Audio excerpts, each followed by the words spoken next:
Thank you for the introduction. Welcome, everyone. I'm aware that we're approaching a coffee break, so I'll try to not talk as long as I usually do. I'm Michael Klever, Head of Innovation at Priogen, and I'm going to talk about using meteo data in trading. First off, what is Priogen? I'm aware that for a lot of people we're a new name. We're an energy trading and optimization company. Our expertise is in short-term markets. So those of you who are in short-term markets actually have heard of us. Those of you who aren't, we're only slowly expanding outside of that. So if you haven't heard of us, that's fine. Get to know us a little bit.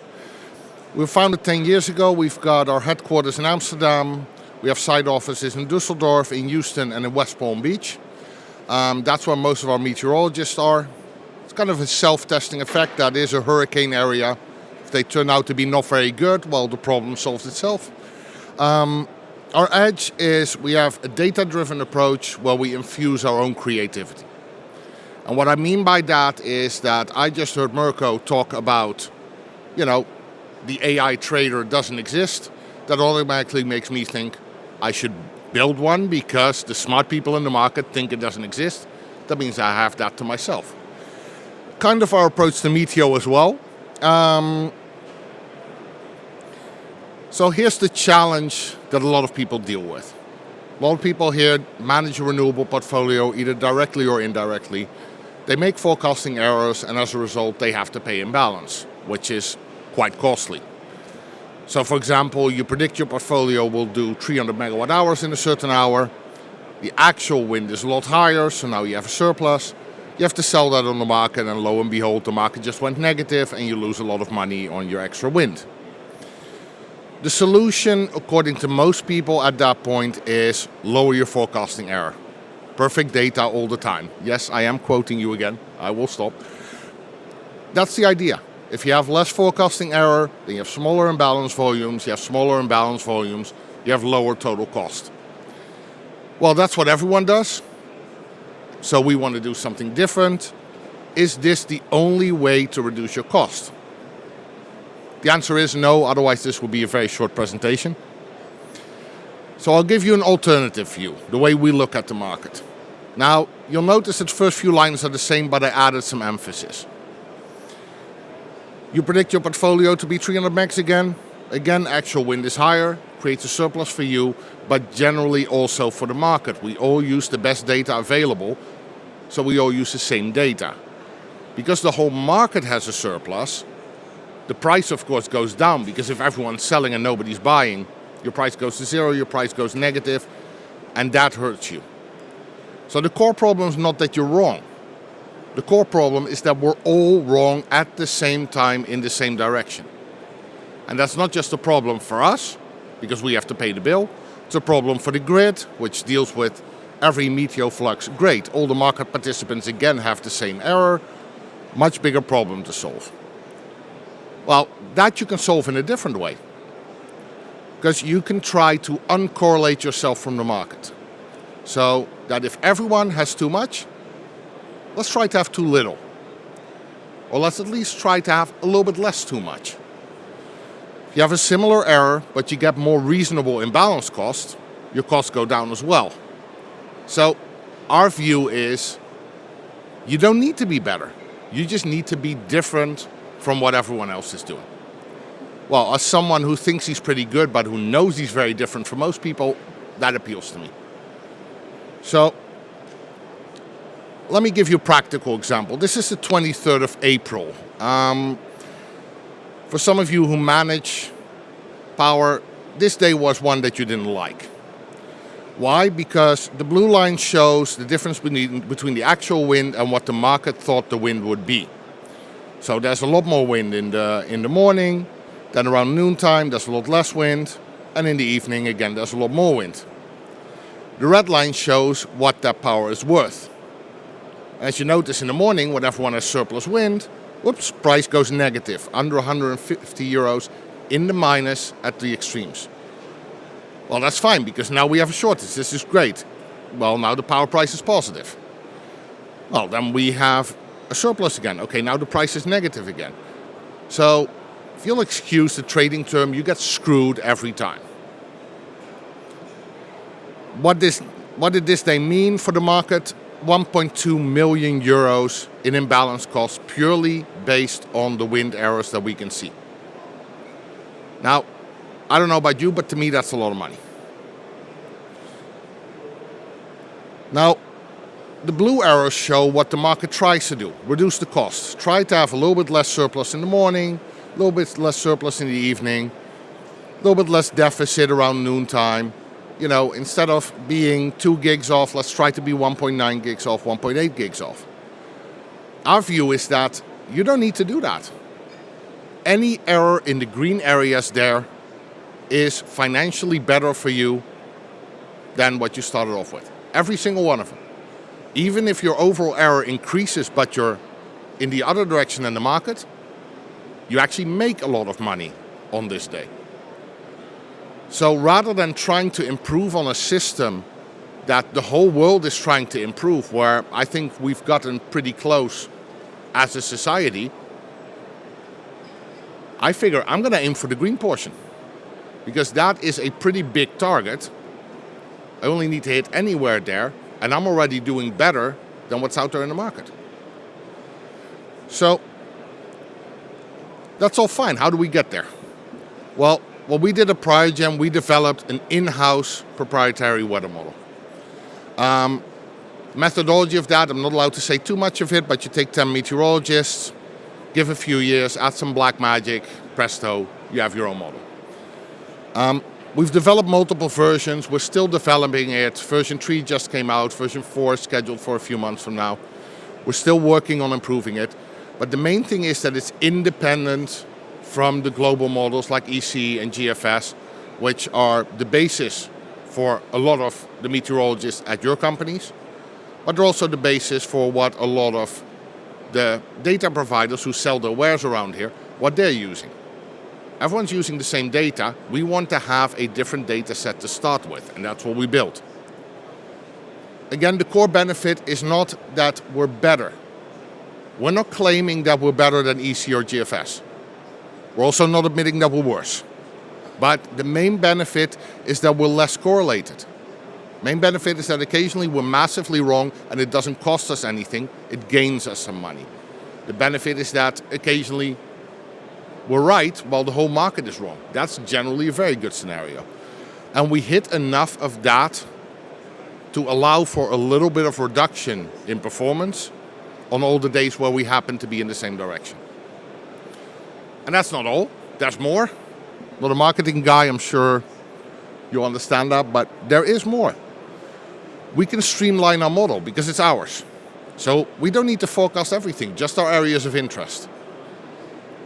The other global models, the EC, the GFS, they have to forecast everything. They have to forecast not just wind speeds in northern Germany, but whether there's going to be a heat wave in Central Africa, whether there's going to be a hurricane in Florida. They have to forecast all of that.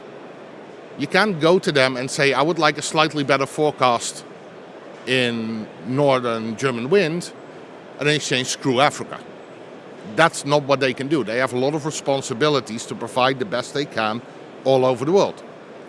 We don't. We care about wind in northern Germany. If our forecast in Africa goes completely off, but in exchange we get a slightly better performance in northern Germany, we're happy with that deal. We have no problem with that because that's our business.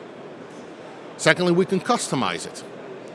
Output of a weather model is things like wind speed, wind direction, downward radiation when it comes to solar. We can optimize our model based on that, get the smallest error meters per second, but we don't have to. We have the freedom to also say, you know what? I don't care what the wind speed is, I care about the total megawatt output, and I want to optimize that. Or I don't care about the total megawatt output, I want to optimize my imbalance costs. We can train the model to do that because it's our own in-house model. And finally, and this is one that our traders very much like, is frequency. EC and GFS come out at fixed times for everyone. I think it's GFS 4 times a day, EC 2 times a day. I may have those mixed up, but I think I'm right. We can run our model whenever we want. If our traders say, you know what, 12 o'clock is the deadline for the day ahead auction, I want an extra weather run to be done at 11:30 so I can optimize my bid. We can do that. We have every freedom to do that because, again, we have no responsibilities towards the world at large. We just need to optimize it for what we're doing. So we're using a tool which is slightly better, slightly worse. I'll leave that in the middle. But we're using it in exactly the way we want to use it, rather than adjusting to what governments, institutions, universities have considered is the use for their model. So it's fit for purpose. And now what do we do with it? Because, this is all great, but what do we do with it? Well, for starters, we use it for trading. That's the topic here. But I'm sure you don't want to hear about me telling you how much money we make on trading. That's irrelevant for you. What might be relevant for you are some of these items. We use this in our pricing on renewable tenders. We're active on PPAs, we're active on German direct vermarktung. This allows us to give prices based on a different set of information than everyone else. What we find is that sometimes we are by far the worst price, in which case, so be it. People will not do a deal with us.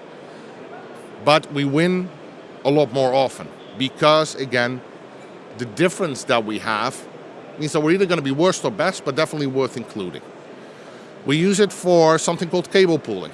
This is especially relevant in Holland, but it's starting to get that way in other countries as well, where they put solar and wind on the same connection, saves you connection costs, especially in a country like Holland, where it's getting difficult to connect solar to the grid. We have a lot of congestion problems, and DSOs and TSOs at this point are saying, we're not connecting it at all. This is a solution. How does our weather forecast fit into that? Well, pretty simple. If we have a model that can predict solar and wind, in this case we need a model that can predict solar and wind together. We can tweak our model for that pretty conveniently. We can adjust our data to the purpose that we need it for. We use it for grid services. We actually advise a couple of grids on what they need to do in case a big cable goes out, what they need to do in certain weather circumstances. Covered by NDA, unfortunately, but these are pretty cool projects that we like because a grid who's responsible for keeping the lights on is going to be very picky on the quality of their data. As long as they stay our customers, we know we're doing a good job because they're the first ones to go. We use it for risk services, caps and floors, guarantees, both short-term and long-term. So that can be anything from selling you a day-ahead option on the price not going below a certain level or above a certain level to offering multi-year guarantees on ancillary service income, again, based on we can model in whatever way we want. And finally, flex optimization, which I think is a pretty simple one. If we have better or different forecasts, it allows us to make better use of demand response, of batteries, even household flexibility comes in there. Now, if you have a need and you don't see it on the list, pretty clear you can use this in a lot of ways. Get in touch with us, find us later, contact us, because we're still looking for new applications for this. Just like we do with our trading information, which we now apply to the physical world, it's the same with this. We can think of a lot of problems to solve, but you probably have a lot more problems where this might come in handy. So get in contact with us, give us a challenge. We love a challenge. And let's see if we can solve your problem. And I thank you. Michael, thanks very much. Thank you. So that was quite amazing, really. I found it really counterintuitive, but I got it. Very strange. I'm going to have to sleep on that one and think it through, and in time I will become comfortable with what you're saying. But I do get, I get it. So, do you run with the weather data? Are you doing your own version as you've talked, as you've described? But are you also doing one that you would assume other participants in the market are doing to see what the market is doing, as opposed to what you're doing, and seeing the delta between? And taking a view over that, or do you just do yours and to hell with what everybody else is up to? We don't use just ours. I'm arrogant, but not quite that arrogant. we do look at what the market has, and we look at ours to give us a slightly different flavor. So we know that since we lack that 100% correlation, it mainly benefits us in imbalanced markets. It doesn't necessarily give us a better day ahead forecast. Sure. What it does do is give us an alternative. We have 10 meteorologists on staff. If all the standard models say the wind is going to be 20 gigs in Germany, our system says it's going to be 15. We put all those smart boys and girls to work, and we tell them, find a reason why one or the other is correct. So what it does is it indicates to us when the standard models might be completely off. There's another element to that which is also possibly counterintuitive, I'm afraid. On the day-ahead market, you don't necessarily want to be better than the market. If the whole market says there's going to be 20 gigs of wind, and I say it's going to be 15, that's great, but if the market bids in 20 gigs of wind, then that's where the price ends up. So it is possible to be too smart and actually lose money that way. On the imbalanced market, because it actually takes the physical output, we know that the truth prevails, and that's why we're comfortable using this model.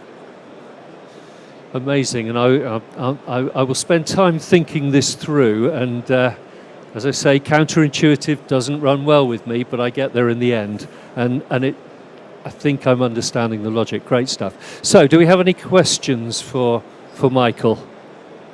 Or are you all thinking counterintuitively, easily, and you don't have my problems? Thank you. Yes. Yeah, so my question is, I'm not an expert, definitely not, on renewable forecasting, energy forecasting, but from my limited knowledge, I have been told that all the forecasters get data from the ECM GFS and apply some mathematical formulations on the curves, and so they get the forecast out of it. You're saying you're not using the ECM or GFS data, so I was wondering if you can tell us more how you do the forecasting. Okay, good question, and they haven't lied to you. They also weren't completely up to date anymore. First off, there are ways to get data that is not used by EC and by GFS. I will admit that is a fairly complex arrangement. That took us years to get an independent source of data there, because let's face it, nobody's selling that. And if they would, EC would buy them up in a minute. The second thing is that, and if I sound wrong about this, then please get in touch with one of our meteorologists. I am not one. But the way these models work is they have certain initial conditions, so a starting point, and based on that data, they run all the physics and all the mathematics in order to come out with data that we can understand. A small change in your starting point can create a big change in your output. What we do in some cases is we use the initial conditions that EC and GFS uses. What we don't do is apply the same model to it. It's not exactly the same model. As much as any meteorologist will tell you otherwise, meteorology is not an exact science, specifically because everyone knows how the physics works, but it is so incredibly sensitive to small changes on the input. So we can do a number of things. We can change the input. We can use multiple variations of the same input. And this is not like, EC will give you 50 members to create kind of a spread. We can put however many we want in there. We can put every possible scenario in there, especially given that we do have some external data, which might point us in the direction of, hey, this might be where the initial conditions are a bit shaky, and that we can adjust. And finally, like I said, you can use the same initial conditions, apply a different model, possibly with a different goal, like I suggested, but possibly just a slightly... There are differences here. To give you an idea, I know that one of the differences between EC and GFS is that one of them considers the Alps a big mountain range, and the other considers the Alps essentially a piece of ground with a high resistance. They have their reasons. There are very, very, very smart people, much smarter than I, who have thought very well about that choice. The thing is, I want to make that choice. I want to play with that choice and see what happens. I don't want to just accept what someone else put in from the perspective of predicting hurricanes or tornadoes or droughts or floodings No, I want to play with it until I can optimize it to predict northern German wind, southern German solar, French solar, Italian solar, temperatures in Paris, things that directly affect what we're going to do with it. I hope that answers your question. Michael, thanks so much for this. As I say, I'm going to think more about it, but what I've realised, and I have realised this over a lot of years, is that as the back office manager at Centrica, I was in the right job for me. Planning and controlling what you're talking about. I don't think my mind was set up for it, but I love the ideas and I'm going to work on it. Thank you very much. Thank you. So, we're going to have a break now, coffee. We're back at 4 o'clock. We're going to have Elvis talking to us, then David from EPEX Spot, and then Albert at the end. So 4 o'clock, look forward to seeing you back. Thanks.